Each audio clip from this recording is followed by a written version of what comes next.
Olá, meus queridos irmãos e irmãs em Cristo, graça e paz a todos.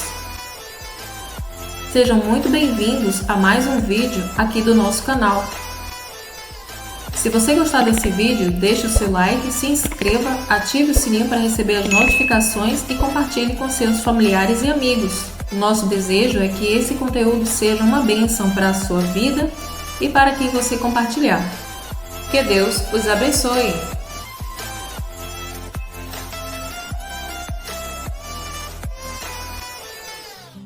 A palavra de Deus nos informa que nosso ser integral é composto de três partes distintas. 1 Tessalonicenses 5:23 fala de espírito, alma e corpo. E o ser humano integral precisa de cuidado em todas as áreas. A Bíblia nos orienta o cuidado não apenas com aquilo que é espiritual, também com o emocional e, acredite, com o cuidado do corpo. Em primeira carta de Paulo a Timóteo, capítulo 5, verso 23, o apóstolo, pelo Espírito, escrevendo ao seu discípulo, diz: não beba somente água, beba também um pouco de vinho, por causa do seu estômago e das suas frequentes enfermidades. Ao que eu e você precisamos entender é que Paulo, como homem de Deus que era, um instrumento divino que ministrava curas, milagres, via manifestação do sobrenatural, está dando uma instrução de ordem natural ao seu discípulo Timóteo. Ele diz: para o seu melhor estado de saúde, tome providências naturais. Não beba somente água, beba também vinho por causa das frequentes enfermidades no estômago. Acredita-se e atribui-se o problema que Timóteo vinha tendo com a péssima qualidade da água onde ele estava. E ele está dando uma dica prática, uma orientação de algo natural, sem nenhuma espiritualização exagerada a respeito de como termos saúde. Eu, particularmente, quero compartilhar algo com você. Há muitos anos atrás, já cheguei à marca de 153 quilos. Já estive muito, mas muito acima do peso. E Deus vem me ensinando algumas verdades que nos últimos anos têm contribuído para um cuidado maior nessa área. E eu gostaria de começar compartilhando com você. Em primeiro lugar, acredito que o erro de muitos, e durante muito tempo foi o meu, é o que eu classifico de uma espiritualização exagerada. Por exemplo, em Mateus 4,4, Jesus diz: nem só de pão viverá o homem, mas de toda a palavra que sai da boca de Deus. Obviamente, como não somos apenas um corpo, um elemento natural, nós precisamos não apenas de sustento natural, como também precisamos de sustento espiritual. Mas quando a Bíblia diz nem só de pão viverá o homem, mas de toda a palavra, significa que nós precisamos de outro alimento. E o alimento espiritual da palavra de Deus não exclui o alimento natural que o corpo precisa. Paulo diz em 1 Coríntios, no capítulo 6, que Deus criou o estômago para receber os alimentos e os alimentos para serem digeridos pelo estômago. Nós precisamos de alimentação natural e não adianta espiritualizar esse tipo de coisa.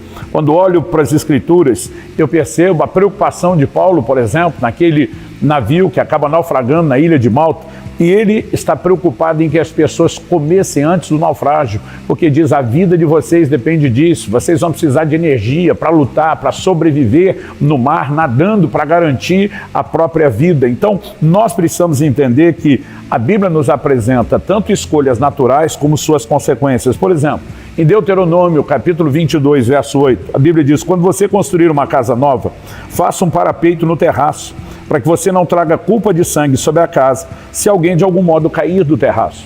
Deus protege? Protege, mas Ele manda construir um terraço com proteção para que ninguém caia. O fato de acreditarmos numa promessa bíblica de proteção não nos isenta de termos os cuidados básicos com a segurança.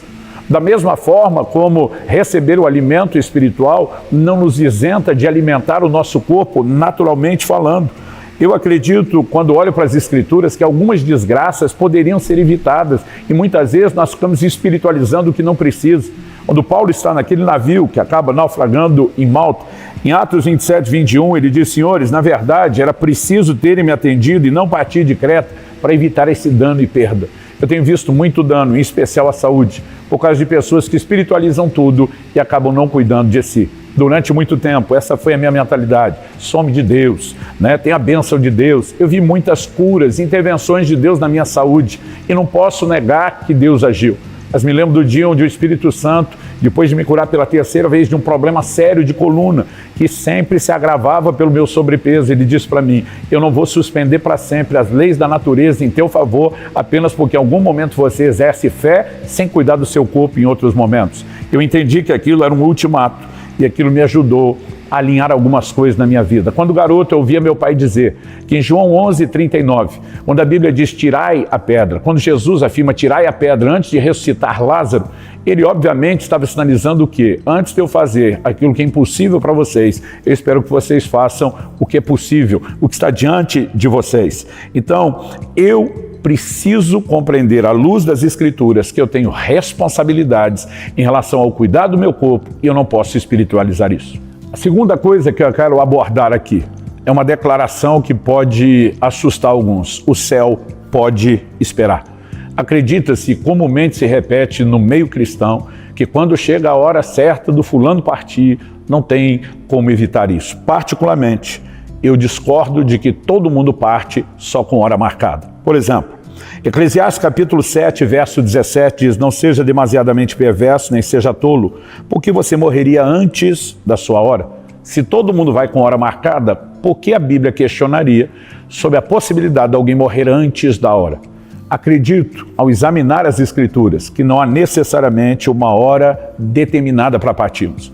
A Bíblia nos mostra que alguém, por meio de determinados princípios bíblicos sendo praticados, pode ter longevidade, pode aumentar os seus dias. Por exemplo, Paulo escreve aos Efésios e cita um dos 10 mandamentos, dizendo: honra teu pai e tua mãe, para que tudo te vá bem e sejas de longa vida sobre a terra.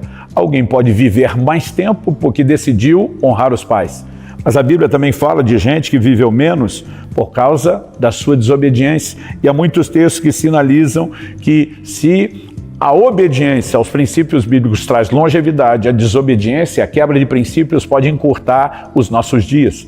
Alguém pode simplesmente decidir por fim a sua vida, como muitos fazem, por meio, por exemplo, do suicídio. Ou outros que, por meio da imprudência, morrem através de um acidente. E nós não podemos simplesmente atribuir tudo ao fato de que Deus está decidindo a hora de partirmos. Infelizmente, alguns estão adiantando o seu momento. Gosto muito de uma frase que eu ouvi do Dr. Aldrin Marshall, que tem me ajudado muito em relação a essa visão do cuidado do corpo nos últimos anos. Ele diz que uma má alimentação, por exemplo, não vai necessariamente impedir de ir para o céu. Não é necessariamente o tipo de pecado que comprometa a sua salvação, mas pode te mandar para lá antes do momento em que você deveria partir. Então, quando nós olhamos para esses princípios bíblicos, precisamos perceber qual é o plano geral de Deus. É lógico que há exceções, há mártires por causa do Evangelho, há perseguição, há algumas coisas que obviamente não se enquadram no que eu vou falar, mas via de regra, Jó 42:17 diz: em robusta velhice você descerá à sepultura, como se recolhe o feixe de trigo no tempo certo. Via de regra, o tempo certo é longevidade, uma boa velhice. Mas muitas vezes nós abortamos isso por mera falta de cuidado. No aspecto personalizado, pode ter exceções. Um Enoque que Deus decidiu levar, apesar que já tinha vivido bastante tempo, mas quando ainda tinha saúde e disposição para viver mais tempo. Pedro, que se encontra na categoria dos mártires, que o Senhor fala sobre com que tipo de morte haveria de glorificar a Deus. Mas também podemos olhar para o outro tipo de exceção, gente que poderia ter vivido mais e não viveu. Anos atrás, fiquei muito impactado com uma declaração de um avivalista chamado Robert Murray McCheyne. Esse camarada diz: Deus me deu uma mensagem e um cavalo para levar a mensagem. E diz: eu matei o cavalo, já não posso levar a mensagem. Por causa da debilidade da sua saúde, ele não teve uma longevidade, nem de vida e nem no ministério.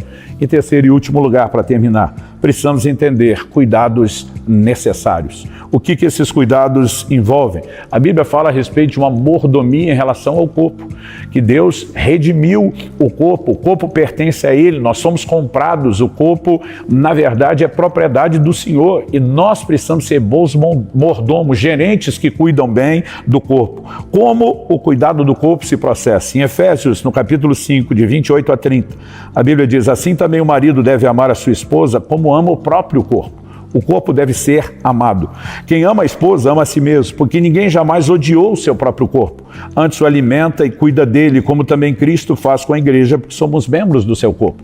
O que eu e você precisamos entender sobre o cuidado do corpo? Em primeiro lugar, a questão da alimentação. Como a comida nos afeta. Hoje nos entregamos demais a alimentos industrializados, processados, sem qualidade, comemos de forma errada, na hora errada, em quantidades erradas. Isso, tem intoxicado o nosso corpo, tem gerado muito tipo de sobrecarga, e nós deveríamos entender que a comida, embora tenha também um conceito de prazer e não só subsistência, ela deveria ser devidamente administrada. Em Eclesiastes 10:17, a Bíblia diz: feliz é você, ó terra, cujo rei é filho de nobres e cujos príncipes se sentam à mesa a seu tempo para refazer as forças e não para se embriagar. Banquetes excessivos são mais do que aquilo que nós precisamos no que diz respeito a refazer as forças. Em 1 Coríntios 10:31, a Bíblia diz: portanto, se vocês comem ou bebem ou fazem qualquer outra coisa, façam tudo para a glória de Deus. Alguns anos atrás, lendo 1 Timóteo 5,16, onde a Bíblia diz para que a igreja não se sobrecarregue, cuidando de viúvas que têm familiares que poderiam cuidar. O Espírito Santo falou comigo: nenhuma sobrecarga é inteligente, nem a sobrecarga de peso no seu corpo. O sobrepeso, ele vai trazer dificuldade para a nossa saúde, vai comprometer os nossos anos. O descanso também é algo bíblico, criado e estabelecido por Deus e deve ser vivido. Mas também temos um assunto que eu vou falar no próximo vídeo, que diz respeito ao exercício físico como parte do cuidado do corpo. A palavra de Deus também aborda esse assunto, e todos eles, na verdade, deveriam nos ajudar a entender a importância de reformular a nossa visão e uma dedicação ao cuidado do corpo. Eu sei que muitos, a semelhança do que já tem acontecido muito comigo, tem os seus altos e baixos, tem os seus melhores e piores momentos, tem tropeços e quedas e tem disposição de recomeçar. E o que eu e você deveríamos dizer é algo semelhante a Paulo em Filipenses 3,12. Não julgo havê-lo alcançado. No verso seguinte, o 13 e o 14 diz: mas uma coisa faço, esquecendo-me das coisas que para trás ficam e avançando para as que estão diante de mim, eu prossigo para o alvo. O propósito desse vídeo não é recriminar quem não está cuidando de si, não é julgar ninguém pelo seu passado ou seu presente, mas encorajá-lo a uma nova proposta de futuro. Ainda que você não tenha chegado lá, ainda que talvez não tenha algo exemplar, você pode decidir esquecer o que fica para trás, recomeçar, cuidar do corpo e dessa forma não apenas cuidar de si, mas também glorificar a Deus.